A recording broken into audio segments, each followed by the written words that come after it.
Assalamualaikum warahmatullahi wabarakatuh. Alhamdulillahi rabbil alamin wa bihi nasta'in ala umuri dunya waddin. Wassalatu wassalamu ala asrafil anbiya'i wal mursalin wa ala alihi wa sahbihi ajma'in wa ba'du. Puji dan syukur kita panjatkan pada Allah Subhanahu wa ta'ala, tidak pernah berhenti mencurahkan nikmat dan rahmat pada kita, nikmat hidup, nikmat merdeka, nikmat sehat, dan nikmat iman.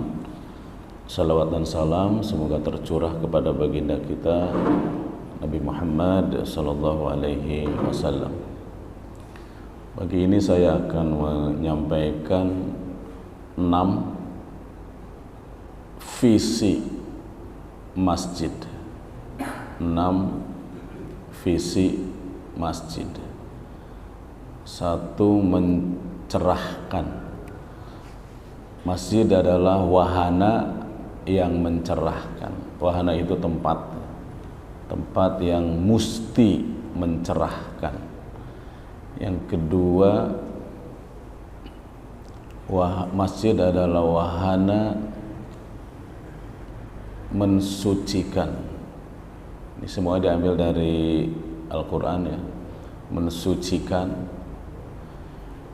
Yang ketiga, masjid adalah wahana mempersatukan. Yang keempat, masjid adalah wahana menumbuhkan atau mengembangkan.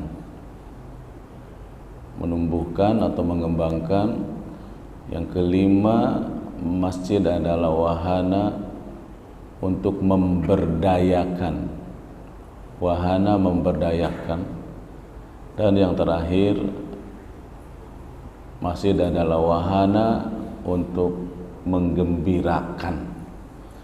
Orang-orang yang ke masjid itu mesti bergembira dan bahagia. Ini semua diambil dari ayat Al-Quran. Sebetulnya ayat Quran ini bercerita tentang tugas para rasul. Tapi tugas para rasul itu kan dikerjakannya di tempat ibadah. Surat Jum'ah, banyak ayat yang mirip kayak ini. Ada beberapa lah ya. Huwallazi ba'atsa fil ummiyina rasulam minhum.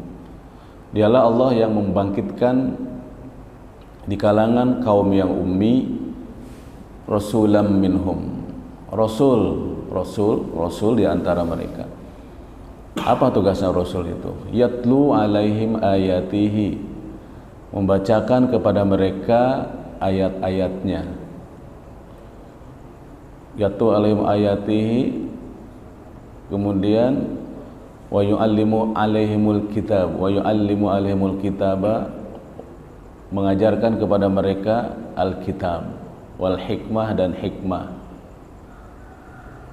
Itu membacakan dan mengajarkan Alkitab serta hikmah. Hikmah itu kalau dihubungkan dengan hadis, kalau digandengkan dengan Al-Quran, kata-kata hikmah itu menurut kaidah tafsir itu berarti hadis. Hikmah itu kalau digandengkan dengan ayat Quran. Tapi kalau terpisah, kata-kata hikmah itu sendiri, misalkan yu'til hikmata may yasha wa may yu'tal hikmata faqad utiya khairan katsira, maka hikmah bermakna ilmu itu. Seperti walaqad ataina Luqmanal hikmata, Allah telah menurunkan kepada Luqman hikmah. Itu ilmu tentang kebaikan, tentang, atau dalam bahasa lainnya wisdom, kebijaksanaan. Kembali kepada ayat tadi, ada surat Jum'ah, ada surat Al-Baqarah juga. Al-Baqarah, kama arsalna fikum rasulam minkum yatlu alaikum ayatina wa yuzakkikum. Kemudian ada kalimat wa yuzakkikum barusan. Kalau yang al-Jum'ah wa yuzakkihim, dan mensucikan mereka. Jadi kalau tadi ada fungsi Rasul itu membacakan Al-Quran atau Alkitab, ayat-ayat, yatlu alim ayatihi, kemudian ada mengajarkan kitab. Di surat Al-A'raf 157 itu kalimatnya wa yuhallilu alaikumut thayyibat wa yuharrimu alaikumul khaba'is. Kehadiran Rasul itu untuk menghalalkan yang halal, yang baik-baik, dan mengharamkan yang buruk-buruk. Sehingga ada satu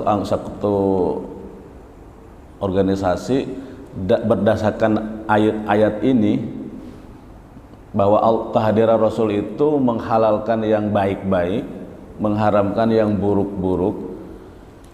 Namanya beristidlal, Pak. Beristidlal itu mengambil dalil bahwa rokok haram. Itu dari ayat ini, tapi prosesnya istidlal, tidak langsung. Itu beda dengan yang ayat hurimat alaikumul maitata, diharamkan kepada kamu bangkai. Itu mah bukan istidlal kalau yang begitu namanya. Langsung syariah mengatakannya seperti itu. Kalau kalimat Quran tidak ada interpretasi lain, yuharrimu inama harama alaikumul maitata, sesungguhnya Allah mengharamkan kepada kamu bangkai. Itu dalil khusus. Tidak ada penjelasan lain selain bahwa bangkai itu haram. Siapapun nggak ada. Karena namanya muhkam itu. Itu beda dengan pengharaman rokok dari dalil yang tadi. Mengambilnya namanya dari dalil umum. Yang begini-begini itu dipelajari dalam usul fikih. Yang tidak mempelajari usul fikih susah melihat dalil-dalil mana yang umum, mana yang khas, mana yang mutlak, mana yang muqayyad itu. Jadi tidak sederhana sebetulnya. Dan orang rada malas belajar usul fikih itu rata-rata. Si Padli yang ustadz kita itu di Muhammadiyah kuliah sekarang tuh. Apa Padli yang susah pelajaran? Usul fikih kata dia. Padahal jurusannya di situ. Kembali. Jadi fungsi masjid itu adalah mencerahkan dari ayat tadi, dari kalimat bahwa Rasul itu adalah membacakan Al-Quran. Rasul itu menghalalkan yang baik-baik dan mengharamkan yang buruk-buruk. Rasul itu yatlu alaikumul membaca apa?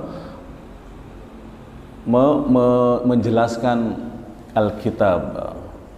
Tadi kan membacakan Al-Quran atau membacakan Alkitab, yaitu alaikum ayatihi, membacakan ayat-ayatnya. Wa yu'allimuhumul kitab, mengajarkan kepada mereka Alkitab. Dari kalimat yu'allimu lahirlah taklim. Nah, itu.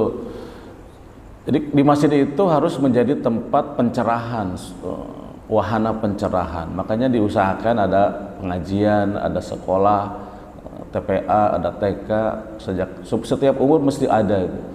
Jadi kalau masjid sudah ada pengajiannya banyak, sudah setiap orang sudah bisa ngaji, berarti sudah menjalankan fungsi pencerahan. Makanya diusahakan itu.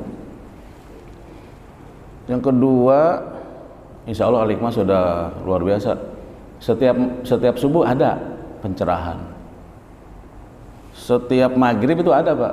Dari Senin, Selasa, Rabu, Kamis sampai Jumat 5 hari itu full setelah maghrib. Karena kita ingin mentradisikan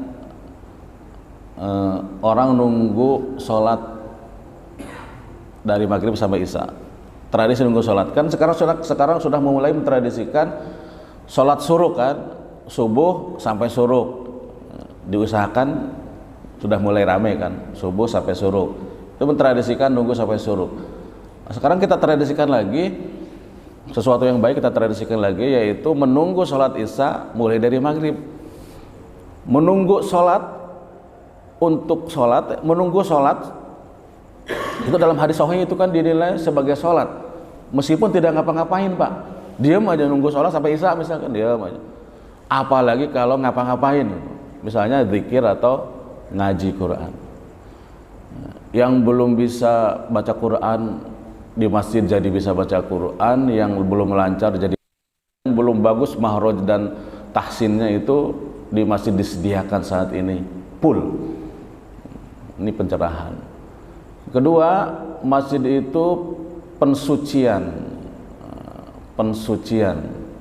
Masjid wahana mensucikan diri. Itu jelas, yaitu dengan adanya ibadah harian, ada wahana mengaji, wahana berzikir, itu namanya tazkiyah. Fungsi tazkiyatun nafsi. Kehadiran Rasulullah itu membacakan Al-Quran, mengajarkan Alkitab, menghalalkan yang baik-baik, mengharamkan yang buruk-buruk. Itu namanya pencerahan, fungsi pencerahan. Yang kedua, wa yuzakkihim. Fungsi Rasul adalah mensucikan mereka, bahwa masjid adalah tempat pensucian diri, tempat ibadah. Jadi maksud tempat ibadah, fungsi ibadah. Kita sebut saja fungsi pensucian. Yang ketiga, fungsi masjid wahana mempersatukan. Bukan sebaliknya, wahana untuk tempat kericuhan, tempat bertengkar, tempat saling curiga, enggak. Kita harus itu, kalau orang-orang masjid masih ada sifat seperti itu, tidak ada rasa persatuan, tidak ada persaudaraan, itu ada sesuatu pasti itu. Apa sih yang diinginkan dari masjid itu? Buat pribadi, selain yang tadi, dapat pencerahan, mendapat pensucian, dan kita diterima oleh masyarakat. Kita juga menerima masyarakat seperti apapun karakter-karakter baik, karakter-karakternya. Mungkin ada di antara masyarakat yang tidak suka dengan 1-2 sifat itu. Tapi dengan 99 sifat kita, dengan 97, katakanlah orang punya karakter 100, Pak. Punya lebih si manusia itu. Kita tidak suka kepada 1, 2, 3 perkara saja. Tapi kita mesti pastikan banyak yang sama dengan kita. Masa orang beda semua? Kan nggak mungkin. Pasti yang sama dengan kitanya banyak. Kenapa tidak fokus kepada yang sama saja, yang sesuai? Itu modal untuk persatuan itu, melihat yang sama. Kalau berbeda udah pasti dimanapun yang beda itu ada, yang tidak sesuai, yang tidak cocok itu ada. Tapi kan kita bisa mengabaikan itu, terkubur dengan husnudzon yang lebih baik. Al-Hikmah itu sudah 30 tahun tidak ada periksi yang serius. Itu buat saya itu dua kemajuan. Saya itu kan banyak tahu masjid di mana-mana di sekitar itu. Persoalan nggak selesai-selesai, rame ya terus. Al-Hikmah terhindar dari itu, ya kecuali sedikit-sedikit itu masih dianggap sangat wajar, sangat wajar. Namanya juga manusia gitu. Tapi itu karena insya Allah punya kemampuan menahan diri yang baik, punya kemampuan menahan diri yang baik itu. Kalau tidak punya kemampuan menahan diri, kalau tidak melihat sisi-sisi husnudzon, sisi-sisi yang positif, ya dimanapun nggak bisa hidup itu. Jadi fungsi persatuan. Di sini saya nggak pakai basmalah. Ada yang pakai basmalah, buat saya sama sekali nggak soal gitu. Seandainya ada imam yang kunut pun nggak soal di sini. Saya akan angkat tangan, akan ikut kunut itu. Di sini ada yang NU, ada yang Muhammadiyah, ada yang Persis juga, ada yang Salafi juga ada. Berjalan dengan nyaman. Insya Allah itu memang dipertahankan dari dulu tuh. Bahkan yang liberal juga ada itu. Biasa aja, gak ada masalah. Ada yang liberal juga, tapi gak baru 1-2 kali aja. Mungkin termasuk sayanya yang liberal. Enggak lah, insya Allah saya. Nah, liberal juga macam-macam, Pak. Ada yang, jadi kalau warna itu dari yang pudar sampai yang pekat itu. Itu dimanapun nggak aneh. NU juga sama, dari yang pudar sampai yang pekat. Muhammadiyah juga sama, dari yang hijaunya pudar sampai yang pekat. Jadi tidak satu warna. Kalau liberal itu kayak begini, sesat. Ternyata nggak seperti itu kalau kita mendalami. Iman juga sebegitu, iman juga tidak, iman semuanya 100% enggak kan? Dari mulai yang pudar sampai yang pekat, dari yang lemah sampai yang kuat itu. Dan kita sendiri mengalami fluktuasi. Saya kira cukup 10 menit untuk 6 poin. Jadi baru 3. Jadi masjid itu harus wahana yang mencerahkan. Setiap orang harus mengambil manfaat itu dari program-program masjid yang mencerahkan. Bertahun-tahun ke masjid, bacaan Quran kita nggak berubah, kan rugi itu. Padahal di masjid ada sarananya. Bertahun-tahun ke masjid, kita belum paham tentang masalah sholat misalnya. Padahal kita ke masjid terus. Itu karena kita tidak bisa memanfaatkan sarana atau program yang ada di masjid itu. Iya. Begitu ceramah 15 menit aja kita nggak tahan. Ya biarpun 30 tahun ke masjid juga, kalau begitu Ustadz mengatakan Assalamualaikum lalu dia langsung berdiri itu, biar 30 menit tetap aja jalan di tempat itu, tidak akan mengalami kemajuan dari segala macam apapun. Nah, aktivis masjid harus punya kemampuan menahan diri barang sebentar. Ya kalau pengurus masjidnya saja nggak tahan misalnya dengan 15 menit atau 20 menit dengan bagaimana menjamah yang lainnya. Nah, manfaat bertahan sebentar itu saya sudah sering sampaikan itu, mendengarkan itu. Meskipun kita sudah segalanya paham, tapi memang ada juga di tempat lain itu imamnya, ustadznya itu nggak ikut pengajian Pak, langsung keluar gitu. Kalau saya selama ada di sini nggak pernah keluar tuh, kalau nggak ke belakang. Siapapun yang berbicara bertahan, karena bukan sekadar kita mencari ilmu, bukan itu. Tapi yang pertama menghargai, yang kedua kita belajar tawadu itu, belajar tawadu salah satunya mendengarkan pembicara yang di bawah kita ilmunya. Itu kemampuan itu tuh penting itu. Kalau orang masih belum bisa mendengarkan orang yang di bawah kita, dia mah, kalau udah dia mah, itu kesombongan masih belum hilang. Salah satu cara untuk meruntuhkan kepongahan, kesombongan itu adalah belajar mendengarkan sesuatu dari orang yang menurut kita di bawah, apakah ilmunya atau status sosialnya, baru itu keren itu. Cuma nggak sederhana. Mendengarkan adalah menghargai, mendengarkan adalah mencintai itu. Seorang tua akan sanggup mendengarkan anaknya karena dia mencintainya. Mendengarkan adalah belajar tawadu, belajar mengikis sifat sombong. Mendengarkan adalah ibadah. Mendengarkan itu banyak makna. Mendengarkan saya sudah sampaikan sering itu. Jadi baru fungsi pencerahan, masjid adalah fungsi tazkiyah.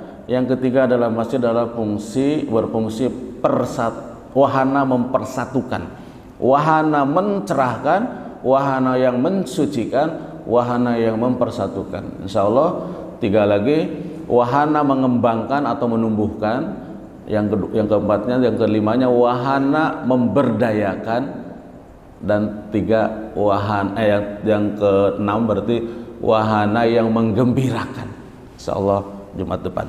Subhanakallahumma wa bihamdik, asyhadu an la ilaha illa anta, astaghfiruka wa atubu ilaik. Wassalamualaikum warahmatullahi wabarakatuh.